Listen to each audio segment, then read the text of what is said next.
Hey everybody, welcome back to Rusty Wrench Restorations. I'm Steve, and today we're going to go over the status of the Bobcat 371. So you know that I was working on getting the belt and pulley system set up for the drivetrain. So this original hand clutch was up at the top, and you would use it to disengage the tensioner to switch the belt from one pulley to the next to change speeds. So as we've talked about, I've only got the single speed on here, so this outside belt to the 4-inch pulley on the jack shaft. Now this inside pulley for the hydraulic pump will be driven off this inside groove. It's just a matter of getting a belt, but I didn't see a point of hooking that up yet because I don't even have any hydraulics. Everything's disconnected and the loader needs to be sandblasted and everything. So this works pretty good. The tensioner, now I can pull it from the bottom to detension to change the belt, and just seems to work pretty good. All right, the next thing is the exhaust. So as you can see, I was able to keep the muffler in the same stock orientation where it was in the other tractor. And then down here on the bottom, let me open this up, you can see the tailpipe comes out of the back. So this works pretty good. I was able to keep the bracketry and everything and have it exit away from fuel lines. It's not up by the operator station to make it hot in the summer. The only thing I do want to do, this hole right now is 1 inch and I think it's 1 3/8. And that's going to get drilled out to 2 3/8. So it'll have about a 1/2 inch gap around. You'll see when I start this later, every once in a while, just from the engine moving, you can hear it kind of, the pipe squeaking on the frame, and I don't like that. And of course, I want to be able to make sure the engine can move on these rubber mounts and not be restricted by the exhaust pipe. So you already saw me swing that open, but this red protection cage in the back used to be just bolted on. There were 4 studs that stuck out and went through holes in this cage, and it was bolted on. All the cases that I've had were always hinged, so I got these are hinges for a dump trailer, I believe, and I welded those on so that I can in fact swing this rear cage open and access the engine. Now mind you, I do have some electrical wires here for the electric cooling fan, which I'll get to in a second, and of course there's going to be hoses for the radiator. So in reality, once this is all together, you're really not going to be able to swing it open to access it as easy as I'm doing now, just because of the coolant lines. But it is able to be, swung open if we have to work on it. I've got some of these wrapped up right now, but they're silicone 90s. Those are going to get cut. So basically the bottom of the radiator is going to come out, make a sharp 90, then another 90 coming in, which would be on the right hand side. This hose will come out. And then this top one's already on the right hand side, and that's just gonna hook up to here. Of course, a different hose as well, but that's pretty much it for cooling. Over here is where the fan used to be. That would be this cooling fan here. So that used to spin with the engine, but in order to get the belts lined up, the engine really had to come over. There's just enough room in here where I can change the belt, which is all I really need. So with that fan off and the radiator mounted to the back over here, I had to do something for airflow just to maintain the lower temperatures. So I got a 12 volt, I think it's a 12-inch electric cooling fan, and it works great. It really moves a lot of air. So I haven't hooked up the coolant hoses yet. I've just done some test runs. It's January, it's cold enough out. I can run the engine for a little bit without the coolant. It's not going to do anything, but this is definitely going to help in the summertime as far as getting airflow across the radiator cooling fins. One other thing I did change was the electric solenoid here for the fuel shutoff. The one that was on here did not work very well, and it was kind of hit or miss if it was going to shut the engine off or not. So I was doing everything manually before, but got a new one on there and seems to be working pretty good. All right, battery location. That's going to be pretty much the same as it was in the stock configuration. Of course, the fenders will be on here, but there's going to be plenty of room to keep the battery there. Really, the only thing that is going to change is the fuel tank. So if you remember, the fuel tank was underneath here. Obviously, the oil pan for the engine sticks down too far, and there just isn't room there for the tank. Plus, that tank was in terrible shape. So I got one of these I think it's a 6 by 20, I think a 22-inch aluminum tank. And basically I put a ball valve on the bottom here. I'll have my 1/4-inch fuel hose go into it, and basically I can secure the fuel from the tank down for, you know, changing filters. And then on the top here, I had to drill, let's see if I can get a better shot here. I had to drill a 3/4-inch hole, and I got a aluminum, I'm not really sure what it's called. I call it a bung, B-U-N-G. I didn't say bum. But anyway, I had that welded in and put a 90 on here. So this is for the fuel return. So you'll know on a diesel engine, you know, you have your fuel input to the injection pump.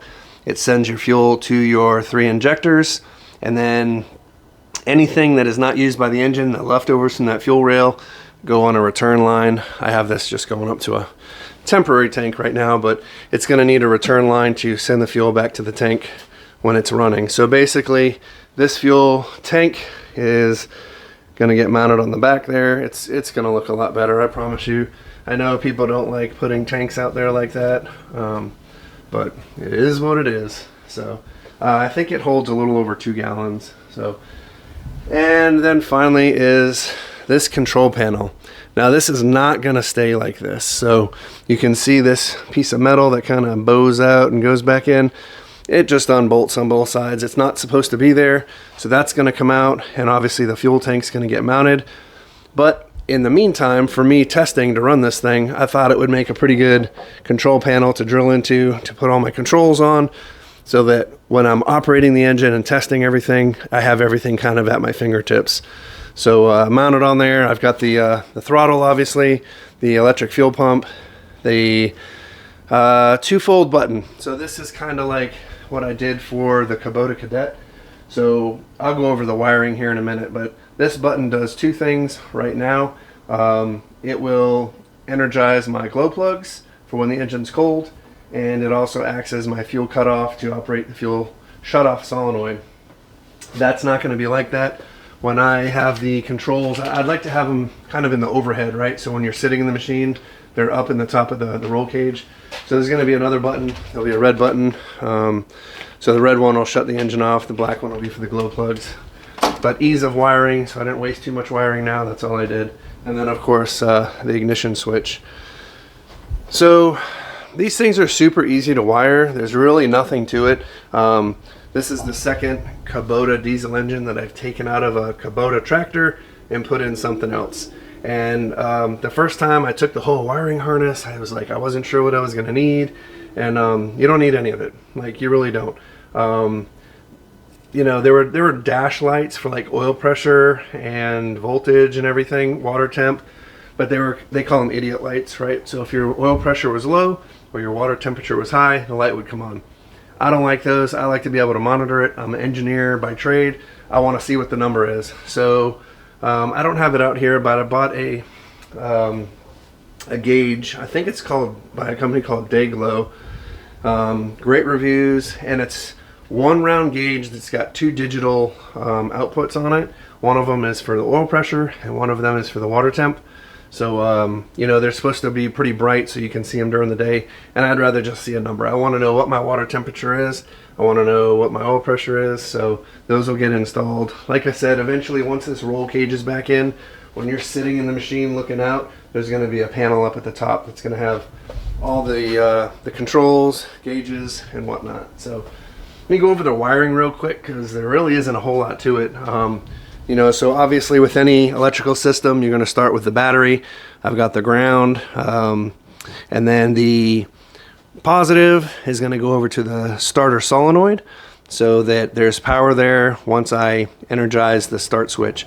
So this is my power feed, this white wire that goes up to my switch. This is in the position on the battery of the switch. The next one is going to be this one here, which I think is the red one. Yep. So this red switch here is the one that comes down to the starter solenoid, and it says start or ST on here. So that's basically when I turn the key all the way to the right, it will send the electrical current down to the start solenoid to energize to start the engine. All right, so that's those two wires. The one on the bottom over here, that's the accessory. So that would be like even in your car when you turn it to the left. I don't have anything wired on there. I don't need anything there. So the last pole on this switch is the ignition. So basically, once we've gone to start and you let go and it springs back, that's your ignition. So anything that I need running while the engine is running. So this blue wire goes down to the cooling fan, because I want the cooling fan to run the whole time the engine's running. This red wire goes over to the fuel pump. Obviously we need the fuel pump running. And then the white one here goes over to this push button switch. Like I said, for right now, there's two wires coming off of there.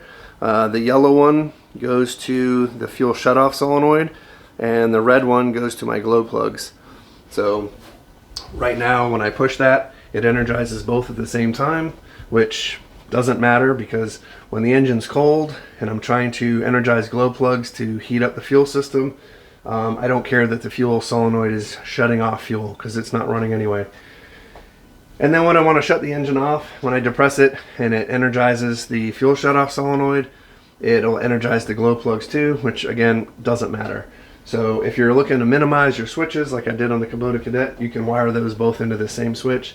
But like I said, I have a red one here that I want to use for the fuel shutoff solenoid.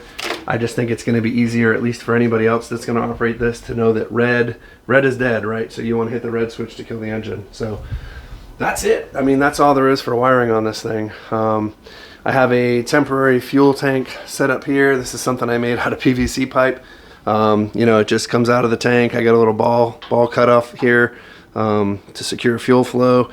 Goes to the fuel pump down to the fuel filter, into the injection pump, goes to the injectors. Remember we said the excess comes out of the rail and returns back up to the top of the tank. So I had to put this fitting in because I've always used this for gas engines before, but I needed a way to return the fuel back to the temporary tank. You can see that pipe's really small, so it doesn't hold a lot of fuel. And originally I had the return going into a bucket, and that pump will pump down that pipe in like a minute, not even. So now just kind of recircs through, but nothing special, just kind of hooked on here up in the rafters. It's like an IV system for the fuel. All right, I think that's about it. Like I said, it's cold enough now and I'm not gonna run this long enough so that I don't need the cooling system hooked up. I am gonna hook up the electric fan here, and we'll go ahead and go for a start so you can hear this thing run. I gotta share a funny story with you real quick. So, as you can probably see, this thing is up on cribbing right now, so the wheels aren't on the ground, and that's for a very good reason. So when I first came out here, you know, and I should know better because I know these skid steers, if the clutches or the hydraulic linkages on some models like Skiddy, the John Deere 70, if they're not adjusted properly, it can want to run away from you, right? It may drive forward or backward or maybe just one side and it'll turn or whatever. So by me being back here operating things, it's a little different than sitting in the operator seat and starting it and you have control with the sticks right away. So when I first started this engine, I didn't have the drive belt on. I just started the engine, made sure everything was going to work, and then I hooked the belt on and I was back here ready to shut it off. So in the event that the thing started to move, I'd just cut the fuel and she'd be off. So when I started it with the belt on, it was spinning the jack shaft and the wheels weren't turning. It was on the ground, which makes a little bit of difference too, because as you'll see, when it's in the air, they're going to move no matter what. There's no resistance on it, so they're always going to turn a little bit. But so it wasn't moving, so I'm like, okay, everything's great. Let me go and test it to see if it's going to move. And that was my first mistake. So here I am off the machine. I'm to the side right here. I wish I had it on video, but so I'm kind of not really in a convenient place to hit this kill switch. And I'm not properly seated on the machine to be able to control what's going on. And I thought, well, I'll just move this right stick forward a little bit and it should go forward and turn to the left. I guess I didn't take into consideration that because this jack shaft pulley is so small, it's changing the gear ratio and it moves a little quick. So you have to picture me standing here holding this stick with one hand like a goon, and I push forward a little bit and the machine took off forward. And as I'm standing here trying to figure out what the hell is going on, still hanging onto the stick, now the stick's getting pulled to the back position to reverse because the machine's in front of me. So now I'm telling the machine to go in reverse. So here goes the machine, passes me going that way, still hanging onto this stick, and now it's back in the forward position. So you can imagine that I'm standing here stationary, hanging onto this thing for whatever reason, and it's just passing me forward and back, bucking around several times. And I just was in that like deer in the headlights, didn't know what to do, and finally I was able to reach back here and shut the fuel off. But note to self, make sure you put it up on some cribbing if you're going to do testing of moving equipment, if you're not actually sitting on it, or if you don't have someone else here helping with you. So anyway, had to put that in there real quick. Let's go ahead and get this thing started. Also, anytime you're testing things for the first time and you've got temporary fuel system set up, it's always good to have a fire extinguisher on hand. Alright, so I'm going to give this a little throttle. I'm going to turn the key to the right. You're going to hear the cooling fan come on and the fuel pump. There's the pump, there's the fan.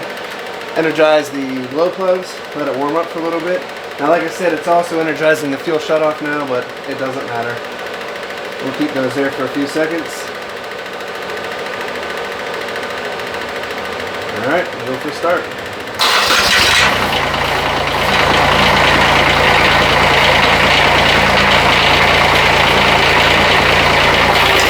So you can hear a little bit of metallic noise, and that's the muffler, the tailpipe hitting the frame.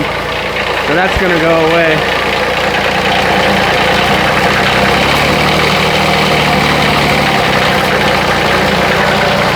And like I said, the wheels are going to move, but we'll push this one forward. That's our forward speed. Reverse. It's kind of finicky to get it where it's not moving. You can see the trouble I had before. Alright, we'll go forward on this side. Stop it. Reverse. The clutches are really touchy on this. But like I said, once the roll cage and the loader boom and the bucket and the extra weight is on there, it's not going to want to creep around as much. But that's pretty much it. Everything seems to work with the belt. I got to secure this air filter housing so it's not bouncing around so much. Let's give her some throttle and see what she's got.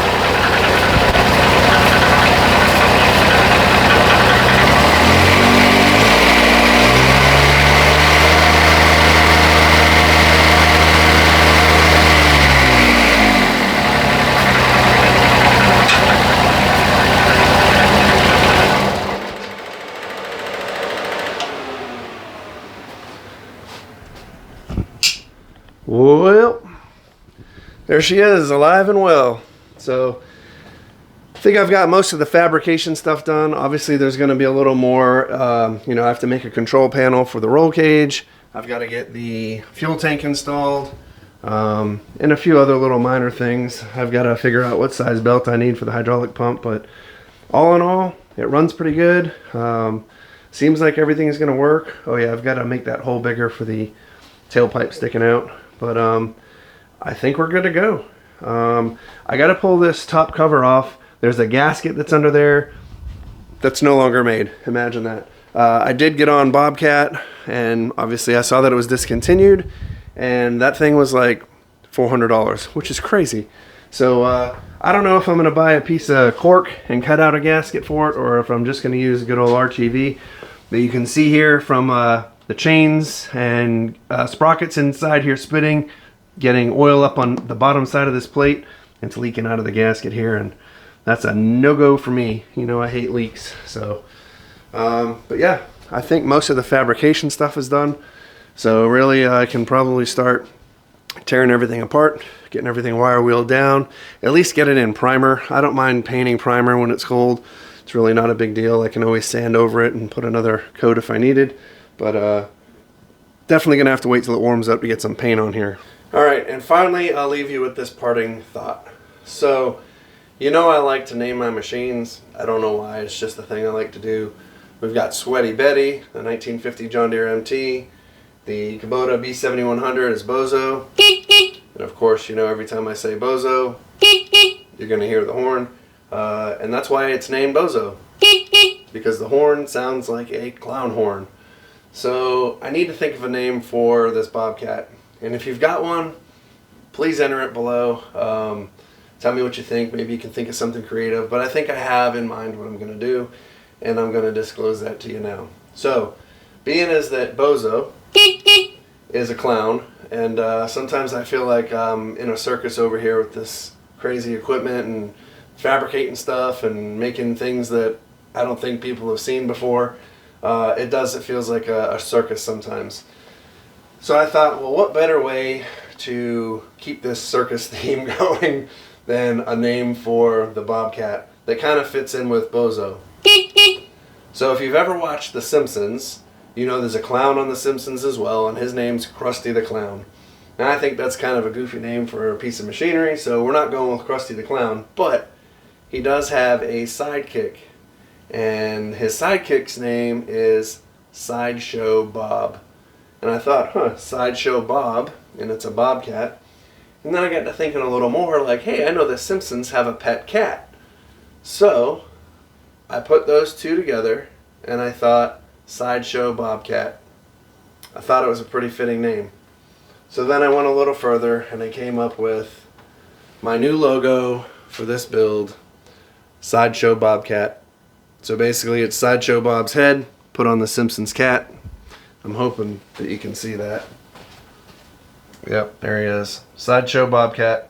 So this is a bigger one of the versions. I've got some smaller ones as well. So I think the bigger ones maybe will go on the side. Smaller one in the back or the front. I don't know. I thought Sideshow Bobcat would be fitting for this machine. So anyway, to wrap that up, I think, like I said, most of the fabrication stuff's done. The only thing that I can really think of that I might need to change in the future is the size of that pulley on the jack shaft.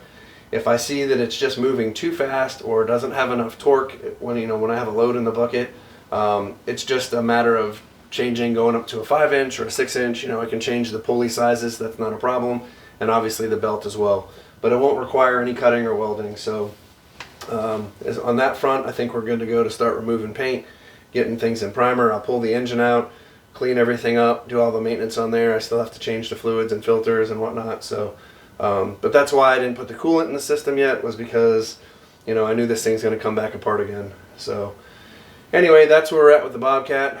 It's probably going to be the last video on the Bobcat for a few weeks. I do need to go through all of these lift and tilt cylinders for the Bobcat, but I also got rebuild kits for Bozo, and I need to do those as well. So I figured there's no sense doing two separate videos. We'll do one video. I'll show you how to rebuild one of the Bobcat cylinders, and then one of the Kubota B7100 cylinders. So we'll have a cylinder rebuild video coming up. I did one a few months, Jesus, probably over a year ago now. It was on the John Deere 420. So if you need to rebuild one of those, you can go back and check out that video. But it's definitely something that you're capable of doing at home. You don't typically need any special tools, maybe a spanner, and we'll go over all that in that video. But so there'll be a video coming up on the cylinder rebuilds. I still have to do all the maintenance on Bozo, and I got to get Sweaty Betty in the garage and do the fluid changes on her as well. Those fluids have been in there for a long time, so I'll wait till a warm day. I want to do a radiator flush, new coolant, filters, oil, all that good stuff. And then the Cub Cadet payroller. Obviously it's still here under the workbench, and we need to get moving on that again, because that last video had quite a few views and it seemed like there was a lot of interest in that. So I did have a buddy of mine come over and help me out. We've got a dedicated, got a 240 circuit in the garage with 6-gauge wire to a double pole 50 amp breaker. And then I've got another 120 outlet with 10-2 wire going to a dedicated 30 amp breaker. So now I can use my flux core welder, the plasma cutter. I've got the Lincoln Tombstone cracker box stick welder. So basically we've got that wired where I can use all of my equipment to all of their maximum capabilities. So as you saw, the generator out here works fine for the 120, but 240 just wasn't cutting it. So anyway, we're going to need that extra 240 welding power when it comes to the Cub Cadet roller because that whole articulating front end has got to be fabricated, and it's going to have a lot of stress on it, so I want to make sure it's going to hold up. So yeah, lots of stuff to come. Kubota the Bobcat, Sweaty Betty, the pay roller. Got a video coming up here. I might put it up next week for my buddy Brian's. We went over there and we did some demonstration with his hay press, so I'll probably put that up. So lots of good things coming up. I've got some plow days coming up here in the coming months, so lots to see. If you haven't subscribed, please do. It's absolutely free, and for those of you that have, I appreciate it. If you've noticed, I've been doing 1 or 2 shorts a day. I've been doing them since Christmas now, and it's usually something, I try to find things that will be funny and entertaining. That also applies to what I do here, right? So it might not always necessarily be tractors, but it could be just, you know, machinist work or welding, or I buy and sell a lot of stuff on Facebook Marketplace, so there's lots of memes or joke videos on there about that. So I've gotten a lot of good response. I've gotten a whole bunch of subscribers, a whole bunch of views. It seems like people like those, so if you don't usually check out the shorts videos, check those out. There's some funny ones on there. There's some stupid ones too, but you know, anyway, check those out. But I really do appreciate the support from everybody. I'm hoping 2026 will bring you lots of great things to see on this channel, and I'm looking forward to it. So anyway, we'll see you in the next video.